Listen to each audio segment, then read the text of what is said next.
Hi everyone, it's Amy here from the blog I Think Therefore I Teach. Welcome to your next Criminology instalment. This one is for Unit 4 and it is topic 2.3. Right, let's get going.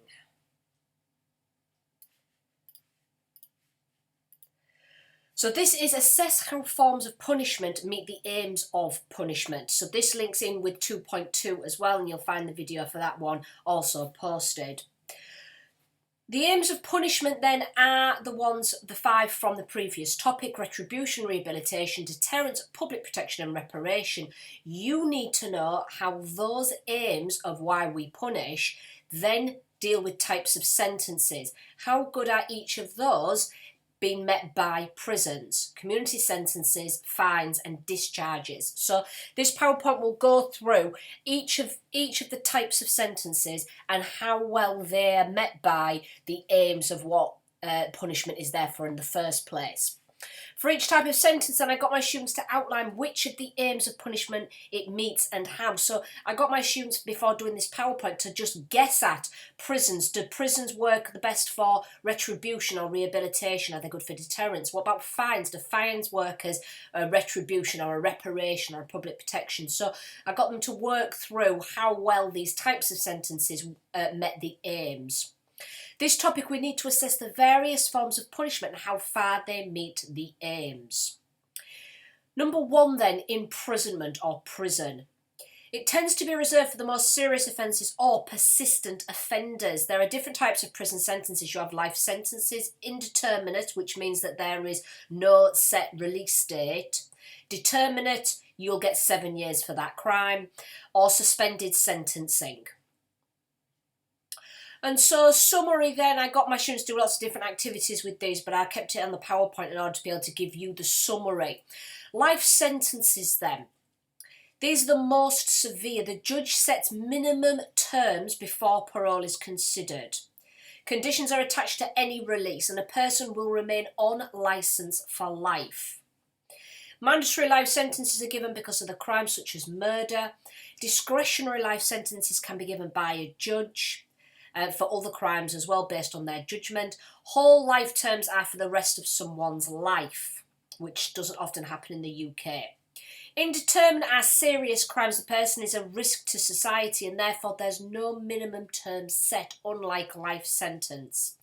Parole board decides if a person can be released, and this was abolished in 2012, so you can no longer be given an indeterminate sentence. However, there are still 2,600 people serving them.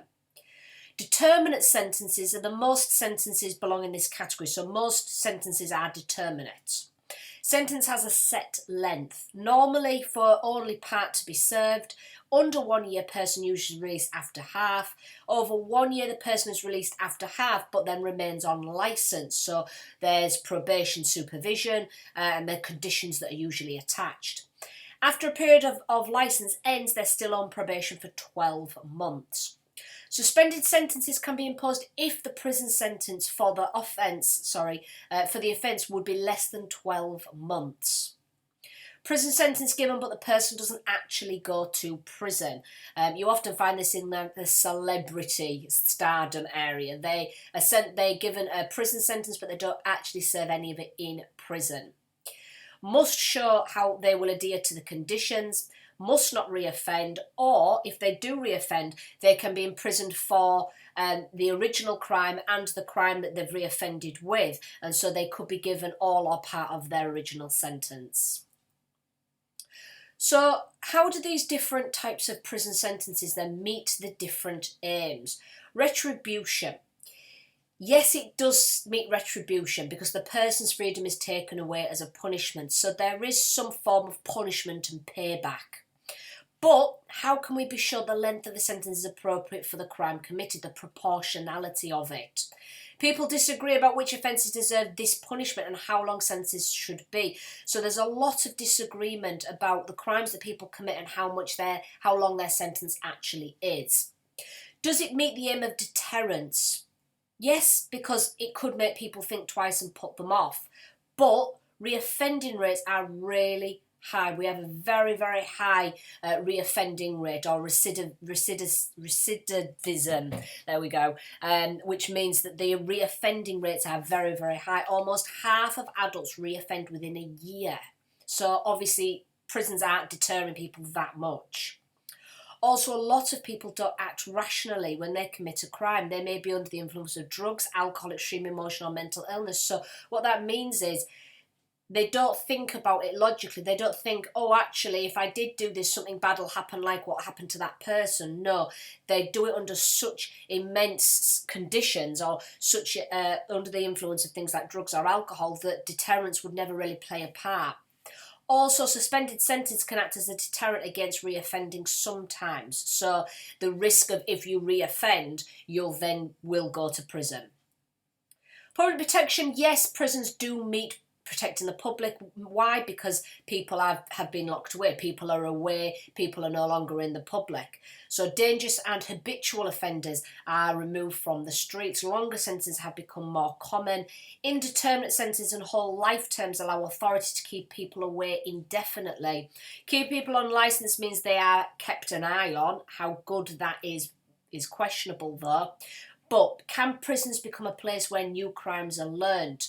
Also, many released prisoners do reoffend, so clearly there remains a risk. Do people learn new things in prison? Do they learn new network systems in prison? And so actually, is prison part of the problem? Prison is also very expensive, so is it worth the cost?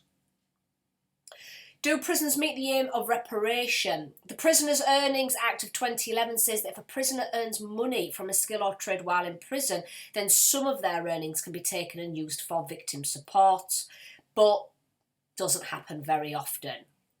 Prisons don't really repair much harm done other than knowledge that the offender is being punished. Rehabilitation, part of the point of prison is to try to change the person, but reoffence rates are high. 48% within a year reoffend, which suggests they are not rehabilitated. They have not learnt their lesson. They have not been, they've not gone through the process they need to stop offending. Only 25% have employment on release. So that means that they go back into the cycles that they were used to on the other, outside of prison in order to keep making money. With sentences under 12 months, reoffence rates are 64%, which suggests short sentences are ineffective, not enough time to rehabilitate and deal with underlying issues. So people that go into prison for less than 12 months, it shows that the 64% reoffending rate that it really does very, very little. The people can't be rehabilitated. They think, oh, well, I'll have another short sentence, I'll be out in no time. Especially if it's under 12 months, you're released in half of that, and then, yes, you have probation or you're on licence. But other than that, it really doesn't stop people from reoffending. Community sentences or community service do reduce reoffence rates better. Few prisoners have the opportunity for education and training whilst in prison. And there is a lack of provision of things like anger management programs. So rehabilitation is questionable, mainly because there is just a lack of provisions in that area for them.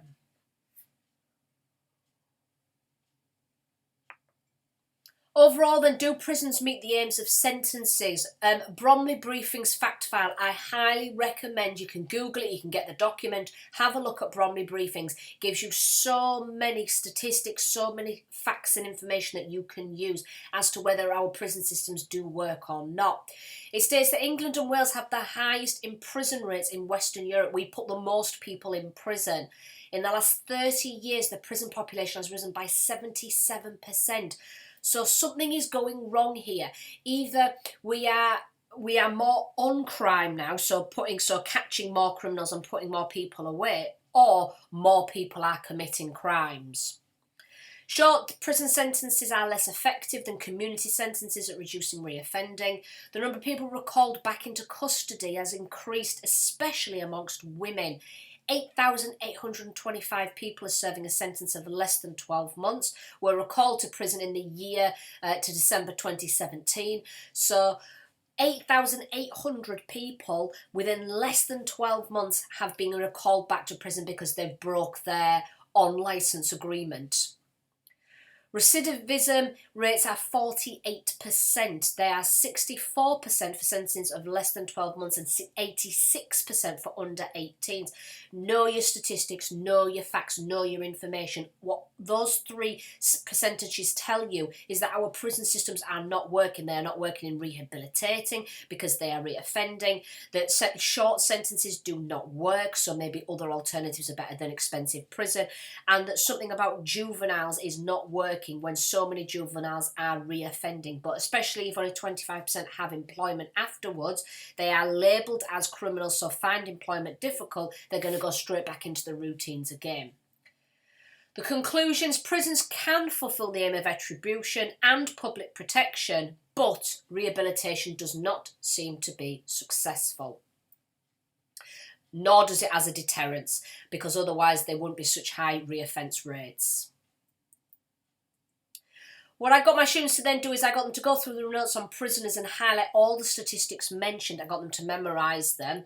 I then got them to work through a glossary and the statistics, and they had to work out which statistics went with which bit of information. So 25% people employed after prisons, and so they had to kind of mix up the statistics with what they were, and just an exam question worksheet.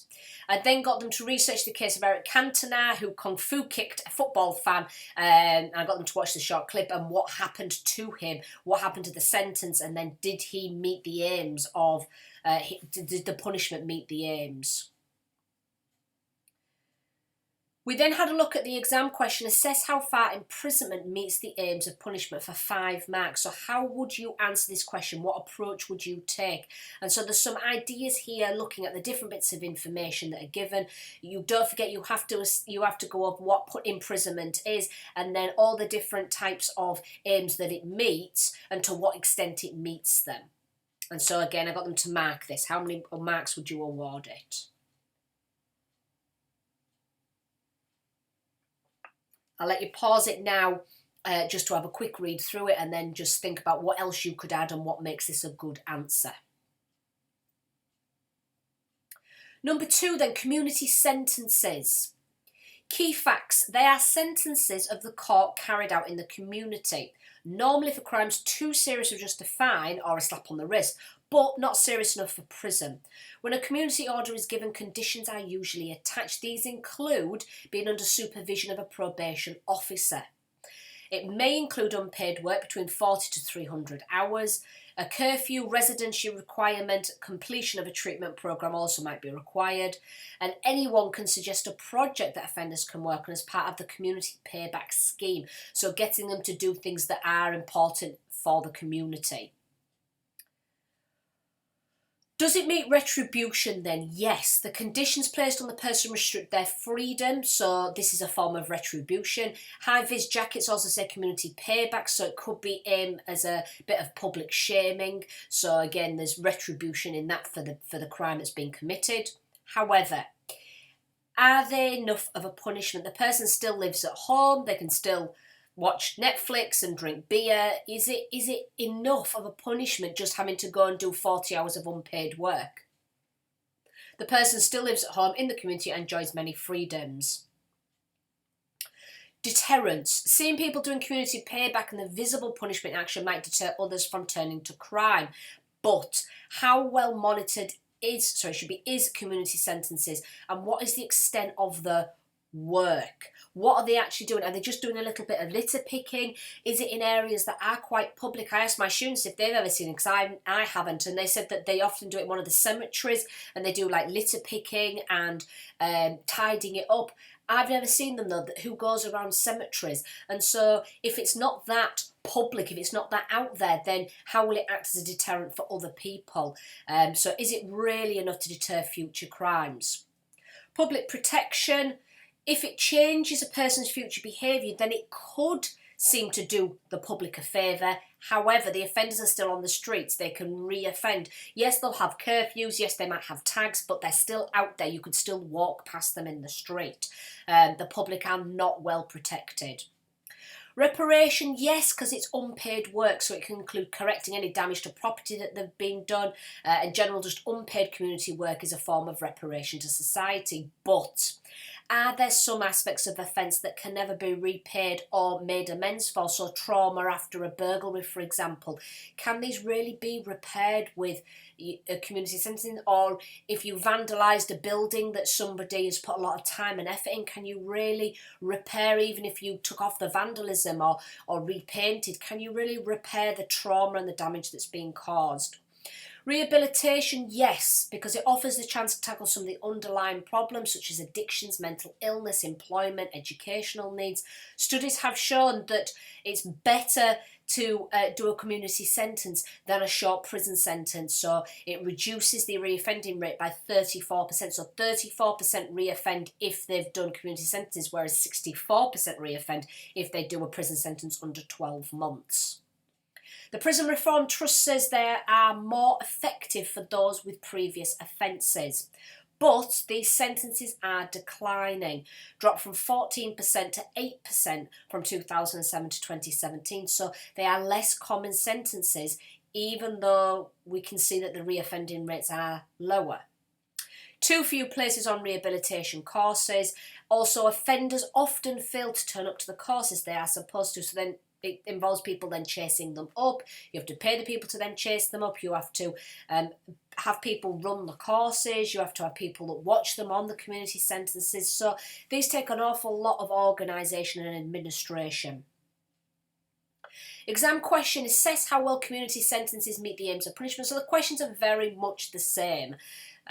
Example answer, again, how many marks would you give it? Obviously it's a lot shorter is that answer, so just by the sheer length of it, I can see some examples are given, but there's no statistics, there's no facts given, so I would say immediately that would be about a 4 marker, that you would need an awful lot more explanation, an awful lot more statistics and information, and so again, pause it at this point.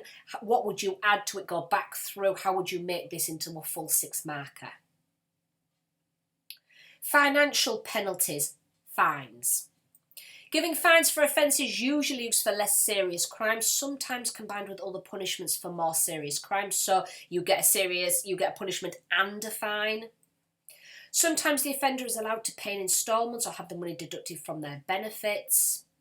And so the size of fine can reflect the seriousness of the crime, whether or not it's the first offence, the harm caused, and their ability to pay, the offender's ability to pay.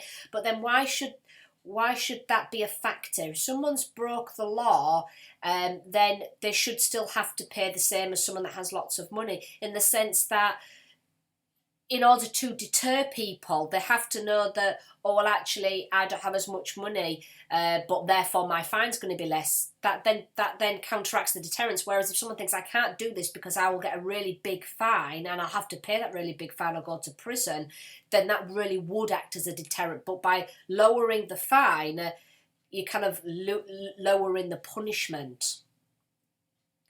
Do fines meet the aims of retribution? Yes, because it takes away some of the offender's wealth, but fines often go unpaid. This can be because the offender cannot be found or they are unable to pay. The Daily Telegraph reported that £250 million in fines has been written off or administratively cancelled by Whitehead in 2014 that did that research.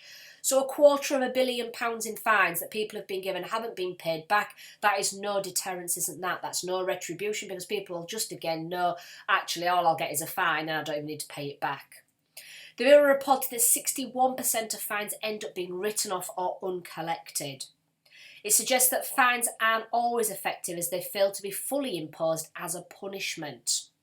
Deterrence: it's hoped that having been fined once, a person won't want to be fined again. Also, there is the threat of possible prison if someone deliberately avoids paying a fine. But wealthier criminals or corporations might be able to afford to risk getting caught as they're able to afford the fine, so it doesn't deter them either.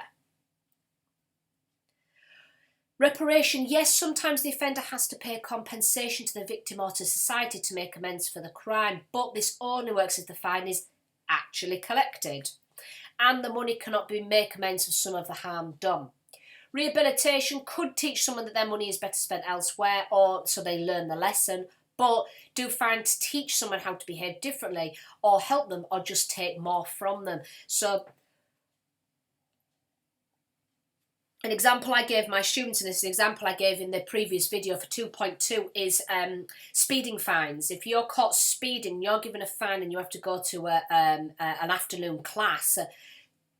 If I was to get a speeding fine, would that fine deter me? Would I behave differently? Probably not. I'd probably just be annoyed, frustrated, and I'd probably be more frustrated because of the time I'd have to spend in the class, in the learning about speed awareness, than the actual fine themselves. And so a lot of people do collect all the points on my licence. I'd be more bothered about the points on my licence than the fine itself. But the fine doesn't teach me anything. It doesn't teach me how to behave differently. It doesn't teach me anything. It just teaches me to be more careful, for example, or not get caught, or look out for speed cameras, and things like that. So people find ways around the rules.